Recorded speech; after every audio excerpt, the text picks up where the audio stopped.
세상을 바꾼 사람들, 그들은 불평할 만한 일들 앞에서 불평을 선택한 사람이 아니라 감사를 선택한 사람들입니다. 그리고 불평할 만한 일들 앞에서 오히려 그 불평을 비전으로 승화시킨 사람들, 이 사람들이 세상을 바꾼 사람들입니다. 한 사람의 예를 든다면 그분은 아마도 마틴 루터 킹 주니어 목사님이실 겁니다. 흑인 인권운동가로 노벨상을 수상한 바 있고 미국 안에서 흑인의 인권을 신장시킨 인물이었죠. 그는 어느 날 링컨 메모리얼 앞에서 이런 위대한 연설을 했습니다. 나에게는 꿈이 있습니다. 어느 날 조지아에서 미시시피와 엘라바마에 이르기까지 옛 노예의 아들들이 옛 주인의 아들들과 함께 형제처럼 살게 되는 꿈을 꿉니다. 백인 어린아이가 흑인 어린아이와 형제자매처럼 손을 잡고 피부색 대신 인격으로 평가받고 평가하는 세상을 살게 될 그날을 꿈꿉니다. 1960년대 이 꿈의 연설은 매우 요원한 꿈으로 느껴졌지만 2000년대에 들어와서 흑인 대통령 오바마를 탄생시키는 비전이 될 수가 있었습니다. 이처럼 역사를 바꾸는 사람은 불평거리를 비전으로 바꾸는 사람, 감사의 제목으로 바꾸는 사람입니다. 바라기는 오늘 예배를 드리는 우리 모든 성도님들이 내 인생의 불평스러운 문제를 가지고 원망과 불평의 소재로 삼지 말고 그것을 가지고 감사의 제목으로, 그것을 가지고 비전의 내용으로 바꾸는 은혜가 있기를 주님의 이름으로 축복합니다. 추수감사주일을 한 주일 앞두고 지난주일 우리는 데살로니가전서 5장 18절을 중심으로 감사는 믿음의 본질입니다 라는 주제로 말씀을 나누었습니다. 감사, 그것은 하나님에 대한 믿음이 있을 때 제대로 할 수 있습니다. 범사에 감사, 모든 일에 대한 감사, 에브리띵에 대한 감사, 이것은 하나님에 대한 믿음이 있을 때에만 가능합니다. 하나님에 대한 믿음이 없는 사람은 어떤 성취를 이루었을 때 하나님께 감사하기보다는 자신을 자랑하게 되죠. 믿음이 있을 때 감사가 가능합니다.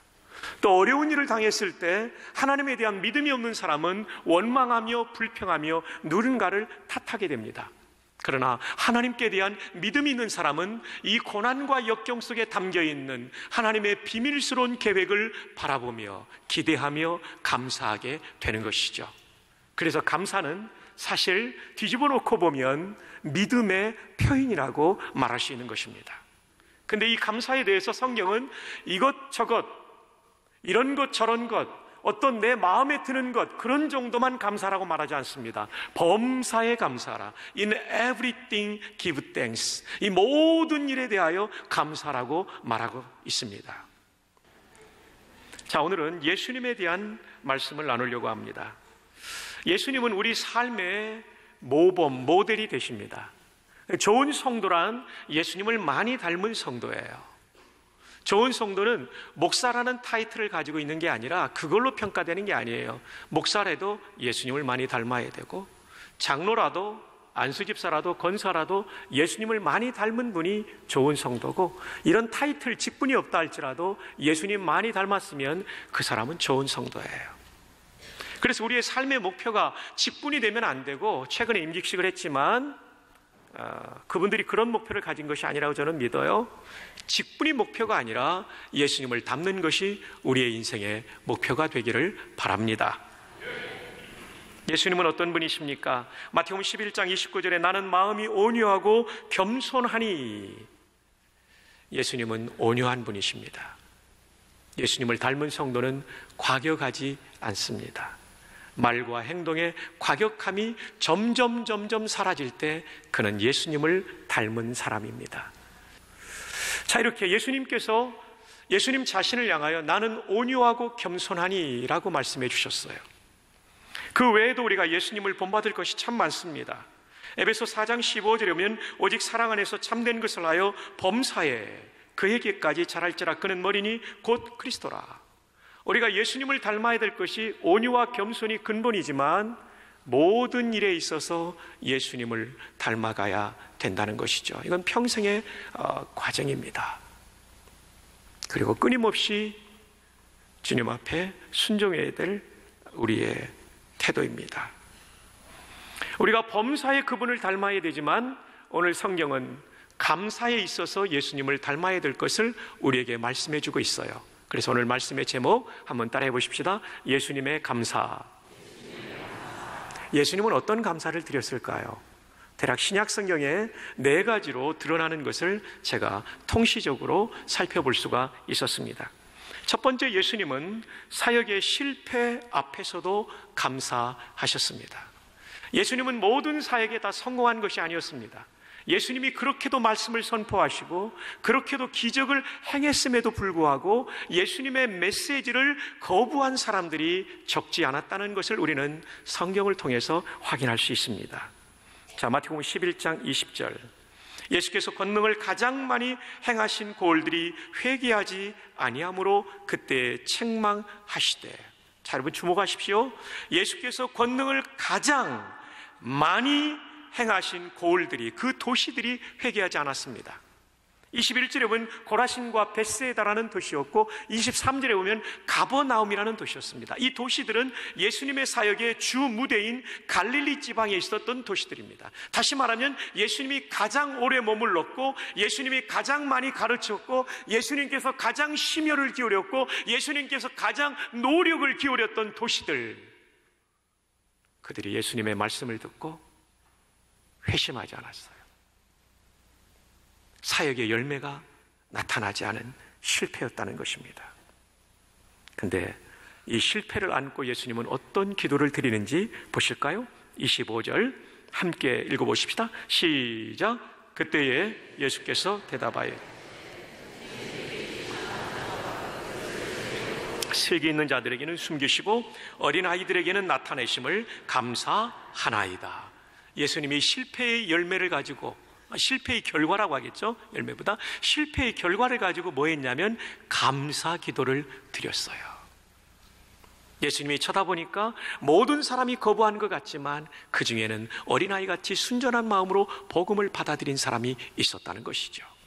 가버나움과 거라신과 벳세다의 사람들은 거부했을지라도 또 다른 지역의 사람들이 순전한 마음으로 복음을 받아들이는 것을 감사하고 있는 것입니다. 실패보다, 그 많은 실패보다 또 다른 주님의, 하나님이 주신 열매를 가지고 감사하고 있죠.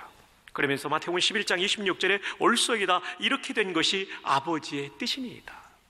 그들이 받아들이지 않은 것, 그들이 예수님을 거부한 것, 그러나 거기에도 하나님의 뜻이 있다라고 그는 하나님의 주권을 인정하고 있는 것입니다. 사랑하는 여러분, 2017년도 한 해 동안 여러분이 최선을 다하지 않고 실패한 것은 여러분 책임입니다. 그러나 최선을 다했음에도 불구하고 실패한 것이 있다면 거기엔 하나님의 뜻이 있다는 것을 믿고 감사하기를 바랍니다. 오늘 본문을 통해서 그것을 우리가 배워야 돼요. 다시 한번 말씀드립니다. 여러분이 주 안에서 최선을 다했음에도 불구하고 실패한 것 있습니까? 거기에 하나님의 비상한 뜻이 있음을 믿고 오늘 이 아침 감사할 수 있기를 주님의 이름으로 축복합니다. 아멘 안 하는 사람은 뭐예요? 축복합니다. 이게 예수님의 첫 번째 감사예요. 자, 복음서에 나오는 두 번째 예수님의 감사가 있습니다. 예수님은 현실의 결핍 앞에서도 감사하셨습니다. 오병이어의 기적을 일으키기 전에 예수님 손에 들려있는 것은 한 어린아이의 도시락에 불과했고 먹어야 될 사람은 남자만 5,000명이었어요. 그러니까 식사가 몇 인분이 부족했냐면 약 4,999인분이 부족했습니다. 여자와 어린아이 빼놓고. 절대 부족이죠. 그럼에도 불구하고 예수님은 이 절대 부족과 결핍의 상황 속에서 감사기도 하십니다. 요한복음 6장 11절에 예수께서 떡을 가져 축사하신 후에 앉아있는 자들에게 나눠주시고 물고기도 그렇게 그들의 원대로 주시니라. 축사하신 후에가 영어성에 보면 감사하신 후에라는 뜻입니다.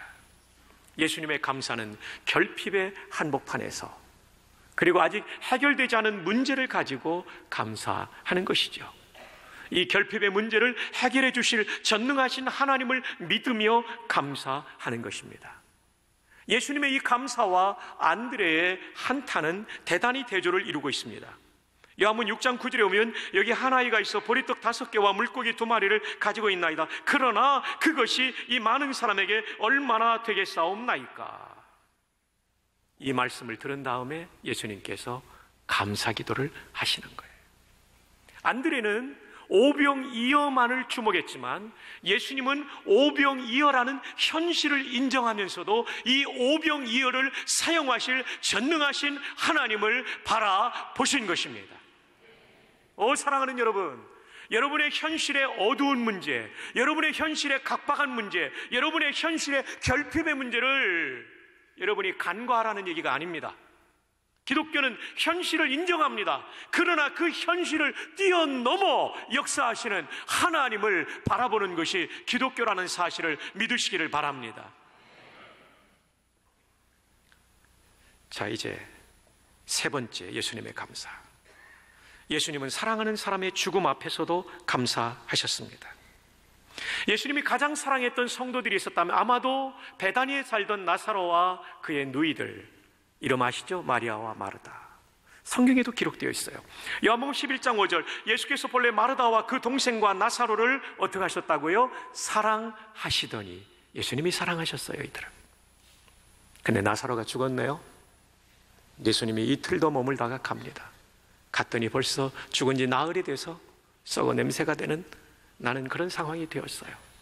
나사렛의 무덤 앞에 서니까 여동생 마리아와 함께 온 유대인들이 통곡을 하며 웁니다.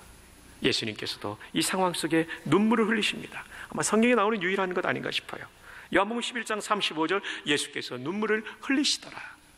죽음이 절망이기 때문에 눈물을 흘리신 것이 아니고요, 예수님께서 통곡하는 그들에 대한 공감의 눈물을 흘리신 것이라고 이해하고 있습니다. 그리고 이 나사로를 살리시는 부활의 역사, 물론 우리가 종말론적으로 이루어질 부활은 한 번 부활하면 영원히 사는 건데, 부활했던 나사로는 죽긴 했어요. 그러나 어쨌든 완전히 죽어 썩어 냄새나던 나사로가 살아나는 기적을 행하시기 전에 예수님께서 이런 기도를 드리십니다. 요한복음 11장 41절, 돌을 넘겨놓으니 예수께서 눈을 들어 우러러보시고 이르시되 아버지여 내 말을 들으신 것을 감사하나이다. 여기 들으신 것이 현재 완료형입니다. 영어 성경에 보면 Father, I thank you that you have heard me. 현재 완료는 어떤 것입니까? 과거와 현재 완료는 무엇이 차이가 있습니까? 과거는 과거에 이루어진 것으로 끝난 것이고요, 현재 완료는 과거에 이루어졌는데 이것이 현재까지 영향을 미칠 때 우리는 현재 완료라고 쓰죠. 자, 이 본문이 현재 완료예요. 하나님께서 나의 기도를 과거에도 들으셨고, 그리고 최근에도 들으셨고, 어제도 들으셨고, 오늘도 들어주실 줄로 믿습니다 하는 기도예요. 여기서 우리는 무엇을 배워야 됩니까? 하나님께 감사하는 사람들의 특징들은 과거에 베풀어 주신 하나님의 은혜를 잘 기억하는 사람들이라는 거예요. 여러분, 태어나서 지금까지 하나님이 베풀어 주신 은혜 헤아려 보십시오. 저도 진짜 많더라고요. 세상에 초등학교 1학년 때 빵 얻어 먹으러 갔다가 예수님 믿게 된 거, 초등학교 몇 학년 때 물에 빠져 죽으려고 할 때 그거 건져주신 아저씨, 초등학교 2학년 때 택시하고 대결을 벌였는데 택시가 이기고 제가 완패해가지고 다리 대퇴부 골절을 당했을 때 살려주신 하나님, 제가 붕 떠서 날아갔대요, 세상에. 그 밖에도 수없이 감사한 일이 많죠. 여러분도 맞죠? 그럼 아멘 좀 한번 해보세요. 얼마나 많으세요? 이거 다 기억하면요, 감사가 차고 넘칠 거예요. 그리고 오늘의 문제 앞에서도 감사할 능력을 얻게 될 줄로 믿습니다. 예수님이 지금 그 감사하는 거예요. 주님, 하나님께서 지금 나사로 살려주실 건 믿고 감사하지만 이번만이 아닙니다. 과거부터 지금까지, 옛날부터 지금까지 하나님이 저의 기도에 응답하신 것이 한두 가지가 아닙니다. 지금도 응답해 주실 줄로 믿습니다. 여러분, 우리 기도 가운데 이런 기도가 좀 많았으면 좋겠어요. 문제 앞에서 기도할 때 그것만 가지고 기도하지 말고, 하나님 저 옛날에 이런 일이 있을 때 그때 도와주셨죠, 그때 살려주셨죠, 먹여주셨죠, 저를 여기까지 오르게 해주셨죠. 이 모든 것을 기억하며 감사할 때 하나님이 얼마나 기뻐하시겠어요. 그죠 여러분? 여러분, 그런 경험들 있잖아요. 누군가를 도와줬을 때 그걸 기억하는 거예요. 집사님이 그때 이거 도와주셨고요, 이거 도와주셨죠. 나는 잊어버렸는데 그분이 기억할 때, 물론 하나님은 다 기억하시겠지만 그게 그렇게 고맙더라고요. 근데 입을 싹 씻고 사는 사람 보면 참 힘들죠. 지금 예수님이 아버지여 내 말을 들으신 것을 감사하나이다. 과거에서 지금까지. 그리고 나사로야 나오너라 할 때 나사로가 살아나는 놀라운 기적이 일어나게 되죠. 자, 이 말씀은 오늘 우리에게 던지는 의미가 무엇일까요? 2017년도에도 사랑하는 남편이, 아내가, 부모님이, 심지어 아들과 딸이 세상을 떠난 슬픔을 간직한 성도들이 이 자리에 계십니다. 이 나사로의 사건은 그분들을 위한 위로의 메시지가 될 것입니다.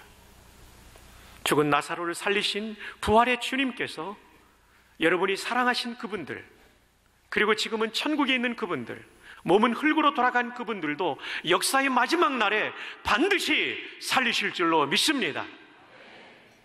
그래서 그 부활을 바라보며, 나사로의 부활을 바라보며 감사기도 하셨던 예수님처럼 우리도 우리의 사랑하는 가족들의, 돌아가신 그분들의 부활을 바라보며 감사할 수 있는 우리 모두가 되기를 바랍니다. 마지막 네 번째 들어가기 전에 다시 한번 이 얘기를 소개하고 싶습니다. 이효령 박사님이 예수님을 믿고 이런 얘기를 했습니다. 지성에서 영성으로 151쪽에 보면 이효령 박사님의 따님 이민아 변호사님은 남가주 사랑의교회 집사님이셨습니다. 아버님이 오실 때마다 전도할 기회를 찾았었죠. 저도 복음을 전한 적이 있었습니다. 그 후에 이효령 박사님이 예수님을 믿게 되는데 그 책에 이런 얘기가 나옵니다. 딸로 인해 하나님을 만나게 되었지만 그렇다고 기적 때문에, 이 기적은 이민아 변호사가 시력을 잃어버렸다가 되찾은 치료의 기적이에요. 실명의 위기에서 치료된 기적 때문에 기독교를 받아들이는 것은 아닙니다. 기적은 목적이 아닙니다. 지금 하나님께서 병을 고쳐주셔도 언젠가는 누구나 다 죽게 되어 있습니다. 그러므로 지상의 진짜 기적은 단 하나, 부활과 영원한 생명뿐입니다. 와, 정말 성경을 제대로 이해하셨어요. 지상의 진짜 기적은 부활과 영원한 생명뿐입니다. 우리의 사랑하는 사람들, 믿고 이 세상을 떠난 우리 사랑하는 가족들, 친구들, 그들에게 부활과 영생이 있음을 믿으며 감사하는 우리가 되기를 바랍니다. 마지막 네 번째, 예수님은 자신이 희생해야 할 일 앞에서도 감사하셨습니다. 십자가를 두고 감사하신 거예요. 여러분, 십자가가 얼마나 몸소리 쳐지는 고통스러운 것입니까? 온갖 비난과 모욕을 받는 자리가 십자가입니다. 근데 예수님께서는 십자가를 앞에 두고 십자가에 죽기 바로 전날 성찬 예식을 제정하셨습니다. 빵을 들어서 이 몸이 너희를 위하여 부서질 내 몸이다. 이것을 먹으면서 나를 기억해달라. 마치 빵이 입안에서 깨지고 부서지는 것처럼 내가 십자가에서 부서짐으로 너희의 구원을 이룰 것이다. 그리고 이 잔, 이 포도주는 너희를 위해서 십자가에 흘리는 내 피다. 이 포도주가 너의 목을 타고 온몸에 흘러가듯이 온 인류를 위해서 내가 십자가에서 피를 흘릴 것이다. 그리고 이 성찬 예식은 내가 다시 올 그때까지 계속해서 행해야 된다라고 말씀하시죠. 근데 여러분 한번 생각해 보세요. 내가 저 치욕의 십자가, 저 고난의 십자가, 저 아픔의 십자가에서 내일이면 죽을 것을 예수님이 아세요. 그러면서도 이 성찬 예식을 제정하면서 예수님은 어떤 기도를 드리셨냐면 감사의 기도를 드리셨어요. 한번 성경을 통해서 확인해 보십시다.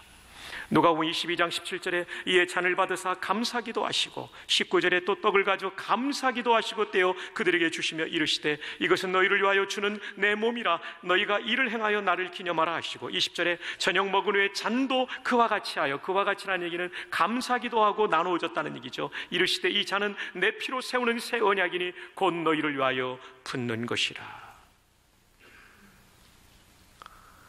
하나님의 간절한 뜻이 인류의 구원이었기에 이 뜻을 이루기 위하여 내가 희생당하는 것을 그분은 감사하셨습니다. 인류를 구원할 수 있는 길이 십자가의 길밖에 없었기 때문에 그는 십자가를 앞에 두고도 감사 기도를, 성찬 예식을 제정하시면서 하셨던 것이죠. 요한복음 6장 40절에 내 아버지의 뜻은 아들을 보고 믿는 자마다 영생을 얻는 이것이니 마지막 날에 내가 이를 다시 살리리라 하시니라. 성부 하나님의 뜻은 인류의 구원이었기 때문에, 예수님을 믿는 자에게 영생을 주시는 것이었기 때문에 예수님은 그 영생을 주기 위하여 거쳐야만 하는 십자가의 길을 감사함으로 받아들이신 것이죠.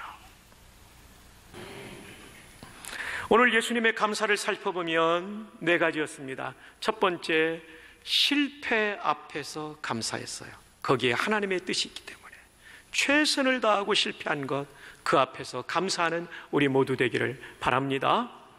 두 번째, 결핍 앞에서 감사했어요. 채우실 하나님을 기대하며. 세 번째, 사랑하는 사람의 죽음 앞에서 감사했어요. 부활을 믿기 때문에.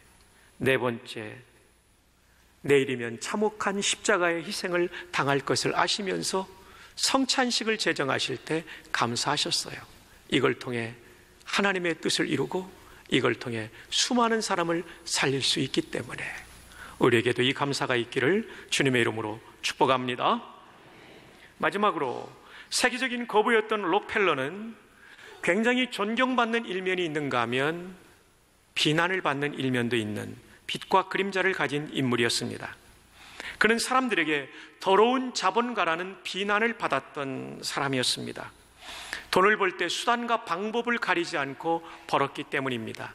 43세 때 그는 미국 최대의 회사를 거느리는 인물이 되었습니다. 53세 때 그는 억만장자가 되었습니다. 그런데 55세 때 그는 불치의 병에 걸려서 1년 안에 목숨을 잃을 것이라는 청천벽력과도 같은 진단을 받았습니다. 하루에 100만 달러, 즉 12억 정도를 벌었지만 더 이상 돈은 그에게 아무런 의미가 없었습니다. 그는 죽음을 앞에 두고 불면증에 시달리던 어느 날 침대 옆에 무릎을 꿇습니다. 어려서부터 신실한 부모님의 슬하에서 자라나 어릴 때부터 11조를 했던 그였지만 돈을 많이 벌게 되다 보니까 11조가 부담이 되어서 제대로 드리지를 않았어요. 그리고 신앙생활은 형식화된, 고착화된 신앙생활, 썬데이 크리스천으로 예배당만 왔다 갔다 하는 사람, 벤치 워머로 의자만 대펴놓고 가는 사람에 불과한 신앙생활을 하고 있었던 것입니다. 그러던 그가 불면증으로 잠을 이룰 수 없던 그날 밤, 그 옛날 하나님과의 약속을 기억하며 그는 회개의 눈물을 쏟아놓습니다. 그러다가 잃어버렸던 신앙 고백을 합니다. 하나님이 내 인생의 전부다. 돈이 전부가 아니라 하나님이 내 인생의 전부다. 그는 이 고백을 한 다음 삶이 바뀝니다. 의무로 드리던 11조가 감사로 드리는 11조로 바뀌어지게 되었고 모든 돈을 이제는 풀기 시작합니다. 록펠러 재단을 설립해서 그 파운데이션에 자기의 수입의 절반을 집어넣기 시작합니다. 그리고 이 재단에서 설립한 대학이 종합대학이 12개, 시카고 대학을 포함해서 그 명문대학 말이에요. 단과대학이 12개, 예배당이 4,927개. 놀라야 될 때 안 놀라면 제가 놀라게 됩니다. 55세를 넘기기 힘들겠다고 진단을 받았던 록펠러는 98세까지 살게 됩니다. 그의 별명은 더러운 자본가에서 위대한 자선가로, 한 번 더 말합니다. 더러운 자본가에서 위대한 자선가로 호칭이 바뀌게 됩니다. 98세가 되어 죽음을 앞두고 있는 그는 이런 기도를 드렸다고 합니다. 오 나의 하나님, 제 인생의 전반기 55년은 쫓기듯 불행하게 살았지만 후반기 43년은 정말 행복했습니다. 그동안 저를 지켜주신 것을 감사드립니다. 이제는 그만 이 세상을 떠나 주님을 만나고 싶고 먼저 간 아내를 만나고 싶습니다. 그리고 그의 기도의 마지막은 주님 감사합니다. 이튿날 새벽 그는 평안하게 하늘나라로 이민 가게 되었습니다. 사랑하는 여러분, 어쩌면 이 추수감사절이 록펠러에게 있어서 신앙의 전환점을 맞이했던 55세 때처럼 우리 모두에게 신앙의 전환점이 되는 추수감사주일이 되기를 바랍니다. 하나님만을 높이고 그분의 은혜를 잊지 않고 예수님 닮아 감사하는 생애, 그리고 세상의 돈이 내 목표가 아니라 예수님 닮는 것이 우리의 목표가 되고, 그리고 불편한 환경을 비전으로 승화시키는 감사가 있고, 무엇보다도 예수님의 감사의 가장 큰 특징은 내 삶을 통해 하나님의 뜻이 이루어질 수만 있다면 십자가도, 그리고 결핍도, 실패도 감사였는데 우리에게도 이 감사가 꼭 있기를 주님의 이름으로 축복합니다.